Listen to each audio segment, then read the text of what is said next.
everyone, thanks for tuning in. It's Matchbox Monday.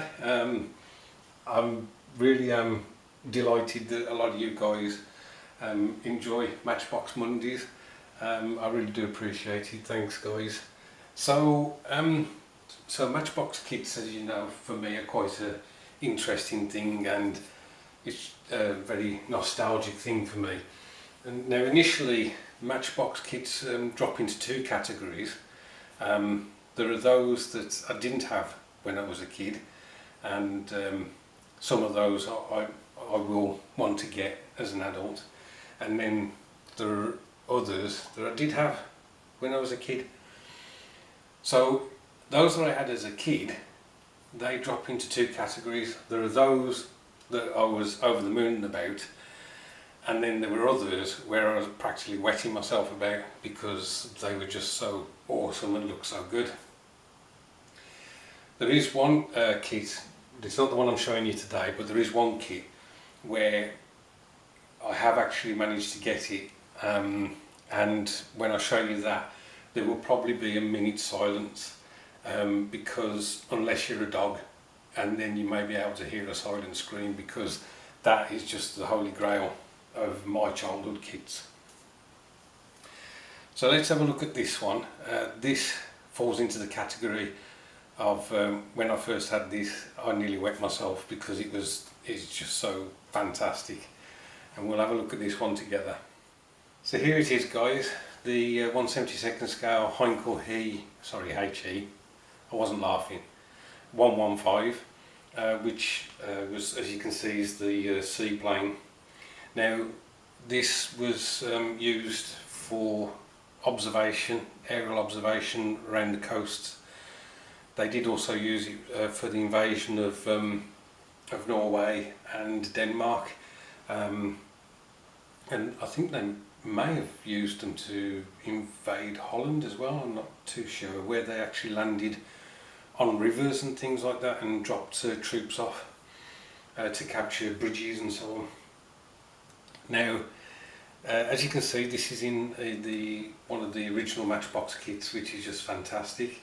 If I turn it round, we'll have a look at we'll see if we can see something through the window. Okay, so you've got gorgeous light blue. I think that might be the underwing, because of this being finished in light blue here, this paint scheme, so that's possibly the underside of the wing. You can see that we can finish this kit in three different markings.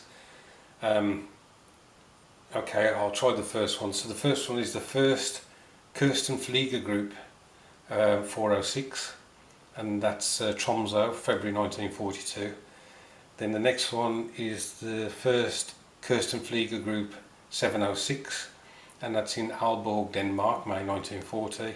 And then the last one is Lelv 46, Finnish Air Force, July 1942. I haven't decided which one I'll finish it as. It will be one of the two German ones. Yeah, I don't know which one yet. This is a 3-colour model kit, and so without further ado, I'll get the box open and we'll have a look at the parts together. Okay, so the very fetching light blue sprue, which, as I said, was probably the undersurface of the wings, and you can see the slots where the floats, I think the struts for the floats go into there. We've got the cockpit, although I think it may be upside down, so it should be that way up, and then we've got the seats and propeller bosses, and as I say, I think those are the struts for the floats. So that's that one. Again, because it's one of the original Matchbox kits, no flash on there at all, the mould obviously being practically brand new. Next one is the upper wings, and we've got the ladders, I think, are on the floats to get from the float up to the aircraft, engine cowlings, and I think these may actually be the struts for the main struts for the float as well, and the upper wing.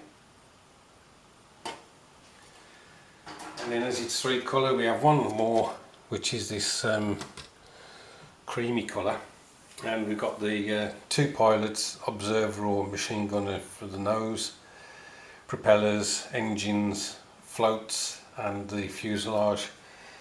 And we'll just have a look to see what the PK number is of this, because again I haven't noticed it yet. So if I bring this a bit closer, I don't know whether that's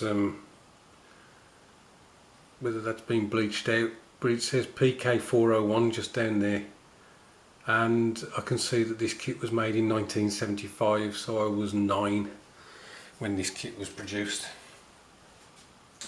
I had already looked at the kit just to make sure all the parts are there, because I bought it from eBay, and there's a couple of things that I just wanted to show you. First of all, we've got the original stand, which is just fantastic, and then the second thing is the glazing. So that's the glazing for the kit, and it looks in really good condition. There doesn't seem to be too many scratches or anything on that, so I'm hoping that all paints up really nicely. I have taken the opportunity of putting it in its own little plastic bag now, because I don't know when I'll get round to building this. The decals looking a bit crinkly. I don't know whether they'll survive. We shall see. I may have to get some aftermarket ones to put them on the kit. So we've got the original instructions. I seem to recall that they were finished, some of them were finished in pink. John Parker will be able to tell me whether that is the case, and these aren't copies of the original ones. It looks like a fairly straightforward build. I don't foresee any issues really. They give you some paint call-outs there, and they also help you with some of the interior detail and what that should be painted as well.